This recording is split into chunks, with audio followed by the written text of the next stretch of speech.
पंचसखा जय गुरुदेव आमर महापुरुषों तो अनेक वंदना स्तुति विभिन्न माध्यम सब अच्छी आप जानते ये कम समय भितर आम सियाड़ को न जाकि केवल मात्र ये उत्कलीय पंचसखा आगरू टी आमर बाबा सूरदास कहले बाबा कानदास कहले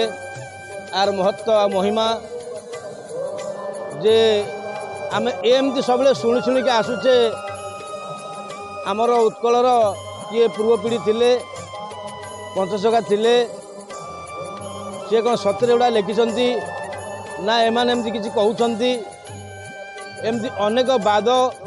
प्रतिवाद आम पाखे आसी पहुँची आर समाधान करने आमर ये उत्कलर कोण विकोण साधु सन्त मान प्रयास द्वारा ताहा आज उत्कलर पंचसखा साहित्य सत्य बिली ताहा दिल्ली दरबार रे प्रकाश पाइला नाई उत्कलर के पंचसखा थिले जो साहित्य एकाडेमी रे मु थाए आ मोर जड़े साथी से काशीर थांती प्रसन्न गिरिजी जे कि श्री दिगंबरंकर बड़ आखड़ार से महामंडलेश्वर आ प्रफुल्ल जी पुरी सी हूँ सेक्रेटरी काशीर ये कथबार्ता हवा भितर जिते आम से स्थान को जाइचु आमको पचार तुम कौ आखड़ा मु कहली आम जगन्नाथ आखड़ार पंचसखा तत्वर सी कहले सेमती किसी आखड़ा ना से मत गोटे बहुत शौक लगी जुना आखड़ार बहुत बड़ बड़ साधु सन्त मान था भारती आखड़ार पुरी आखड़ार कालीजुना आखड़ार निर्मोही आखड़ार एमती 13टी आखड़ार सब बड़ बड़ महामंडलेश्वर मान था सतजी मान था से प्रभु को चिंता कली मुझे जगन्नाथ तू मत कहीं उत्तर भारत को आणिलु ये काशी ये तो विश्वनाथ तू तो जगन्नाथ जदे मु तो पाखु आसिक विश्वनाथ पाखे ये दिल्ली दरबार रे आज तो मुझे अपदस्थ भाग जाऊँ मोर अपदस्थ नुह जगा कलिया तोर अपदस्थ एति कथा कहू कहू गोटे शब्द आसी पहुँचला अरे मोर जुगे जुगे उत्कलीय पंचसखा जो कहूँ उत्कलर भगवत आखड़ा अच्छी तो पंचसखा आखड़ा सी ता आगुर थिला वर्तमान अच्छी आगो भी रहिबो से समय चिंतन आसिला जेतेबेले मुझे कही आमर आखड़ा हूँ उत्कलीय पंचसखा भगवत आखड़ा जगन्नाथेश्वर मो छाती गौरवला फुली उठिला जेते महामंडलेश्वर मास थिले से सब हाहाकार हो जाइए जे कौन जगन्नाथेश्वर गोटे एत बड़ा आखड़ा अच्छी तार माने कौन से आखड़ार महत्व कौन गोटे क्वेश्चन करते से समय मुझे उत्तर देती ये विश्व सत्य जुग देखु त्रेतया द्वापर आर कली आम जहाँ कहचे ये चारि जुगे भगवत अच्छी राम कही भिक्षान भगवत भिक्षान देही कृष्ण कही भिक्षान देही शेष नृसिंह छद्मवेश थरे कही नमोद भिक्षान देही ताहा आम राम कथा कृष्ण कथा जानीचे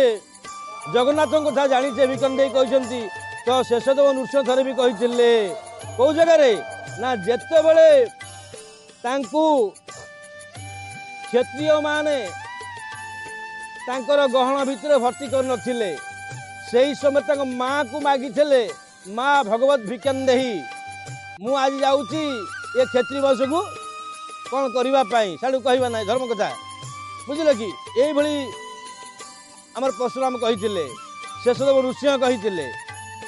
शेषदेव नृसिंह कौन कही ना भक्त को जिते उद्धार करने को जावाई माँ लक्ष्मी को कोल अच्छा मागिले माँ मत भिक्षा जना कि भिक्षा भगवत भिक्षान देही मो भक्त डाकुची ताकू ये राजा दंड देती से स्तंभ भितर मत उद्धार करने कहूँ मु स्तंभ उद्धार जा पहुँचिकी ता भर बाहर करी भक्त को भिक्षान दान देवी भिक्षान देही जदे बेले भगवत अच्छी आमर ये उत्कलर पंचसखा थे पुरी दरबार जा प्रताप जो रजा थे प्रताप जो रजा थे बड़ दारुण रजा सी क्या कथा मानती ना जगन्नाथ कथा मानती से आमर भगवत पढ़िया काशी पंडित मैंने आसुले जगन्नाथ दास भागवत लिखिले बहुत कटकण है सम्मति कर्मे से भागवत प्रचार प्रसार होगापी रजा अनुमति देले जहाँ पूर्वपल्ली पढ़ागला मुझे टिके कहीदे आर महत्वटा तापर से ही समय प्रभु पाखे सी भागवत पाठ करते बहुत धुनीटे लगौले भागवत धुना आखड़ा थिला भागवत धुना आखड़ा को वर्तमान आमर बाबा टे कहते आमर ज्ञान मिशा भक्ति आमर हूँ भक्ति भाव शंकर हूँ ज्ञान भाव किंतु विष्णुकर हूँ लय भाव ज्ञान मिशा भक्ति लय तत्व को ये तीन गुण रे रख ताकू जेजन रख धन रे सही मोह अंते अंत पाइब सही मोहर बासना बासिब तीन भुवन कई स्वर्गे अबा मते पातले जे भक्त मोर अच्छई ए अनथा केबे नुह ता किए कहते ना आमर ए बलराम जो जशवंता गादी पीठ को आसी आम जन भक्त को सी ताही कही रघुराम को भी कही तांकर पत्नी भी एक कही ना कहीं ना सेतबले महापुरुष बड़ दैनंदिन परिवार थांती बहु कुटुंब थांती आउ निजर ओदर पोषापी से कौन कले ना अढ़ंग रजा पाखे जाइकरी काम करते खेत काम करते चाष काम करते बिल बाछुले ये सब करुले करने भितर दिने यही समय आसी धान कटा समय आसी घरे खाइबा को नथिला माँ को खाद्य मागी हे तो आप बोधे महापुरुषों जो मैंने बही बही पढ़ुथे ता भीतर देखिले आपण माने जानीपारे रघुराम आउ जशवंत जो टॉपिकटा अच्छी से समय सी ये भोक विकल पड़ी जाइए चेताशून्य हो जाइए समय जगन्नाथ तांको आसी राति अधरे चेता दौरान कने शुझी राम राम राम राम राम राम बाँ कन बंद कर डाण कने शुझी राम राम राम राम राम कौन प्रभु जगन्नाथ भल करते स्वास्थ्य मैंने सुस्थ कर बसैले धान किया राति पाई जाए जगोल मैंने आसी देखिले ये गहिर भितर एका कौन कर धान चोरी करने रजा पाखे कहले रजा से नेले बहुत दंड देले विधान देले शुणी बसैया भी जिते स्थिर कर राति जगन्नाथ स्वप्नादेश होती ए रघुराजा को ये अढ़ंग रजा को रघुराम को अरे से मोर भक्त तू ताकू शुणी बसाना से समय आसी जिते आसटी महापुरुषों को अभिशाप देती हीन कूला जन हीन रे हीन कूल को नहीं हीन कूले तू रही ता न देखे कहीं से समय राणी माँ जो आसिक गुहारी कर अभिशप्त मुक्त हम से समय प्रभु जशवंत महाराज जहाँ को आम गोसाई कहूँ आम पंचसखा कहूँ आम भगवान भी कहले कि अतुक्त हेनी दीक्षा ग्रहण देते माँ को दीक्षा ग्रहण देते ये अनेक कथा अच्छी अनेक कथा अच्छी ए विषय रे आमर जो 84 आज्ञा अच्छी महापुरुषंकर ताकू आपण मैंने नहीं पारती पढ़ी पाता जीवन जानीपारे ये तो बड़ कथा किसी नुह से ठारू आमर उत्कलर पंचसा भगवत आखड़ा को आम से जगह चिरजीवी करूँ आज ता प्रकाश कलु जहाँकि आम टिकियारू बाबा कानादास आम बाबा सुरदास आ गए बयान करते ना आमर संग्राम अच्छी जमती चारिटा धाम अच्छी आमर उत्कलर बड़ धाम हूँ पंचम धाम से जगन्नाथ धाम से चारिटा हूँ तीर्थ अच्छी माने बुड़ अच्छी बुड़ कुंभ किंतु आम जगन्नाथ देशर ये लिंगराज क्षेत्र गौरी षोलमंडल ये हूँ ब्रह्म आखड़ा अर्थात साधु सन्थकर आखड़ा ये हूँ विश्व प्रसिद्ध साधु आखड़ा बा कुंभ मेला जहाँ को कहती साधु कुंभ मेला किंतु सेठी हूँ बुड़ मेला 12 वर्ष 15 वर्ष 20 वर्ष 30 वर्ष उज्जैन हरिद्वार नासिक गंगासागर मेला इलाहाबाद मेला जो पड़ुची एटा बुड़ मेला पड़ुची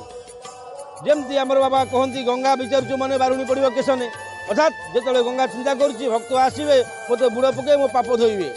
तो आम उत्कल ए जगन्नाथ देशर जो माटी अच्छी खाली पुरी नहीं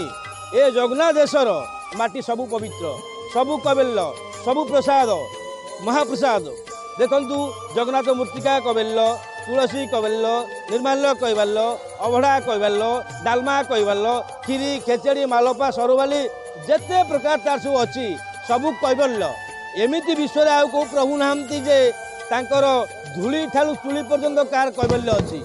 केवल गोटे प्रभु जगन्नाथ जहाँकि विश्व दरबार रे ये विश्व ब्रह्मांड रे 3 भुवन रे गोटे तांकर होची नाम भगवत नाम भगवत जुगे जुग अच्छी आज आमे माने ता प्रचार प्रसाद माध्यम कहूँ ताहा आगामी खंडगिरी कुंभमेला आसो ये उत्कल पंचा भगवत आखड़ा तरफ ऑल ओडिशा नहीं ऑल इंडिया साधुसंत आसवे से छता तले रे ये जगन्नाथ नाम प्रचार प्रसार करने सनातन सत्य सनातन धर्म को जागृति करने विश्व अधर्म विनाश करने धर्म संस्थापन करने ये विश्व में गोटे धर्म सनातन धर्म को रक्षा करने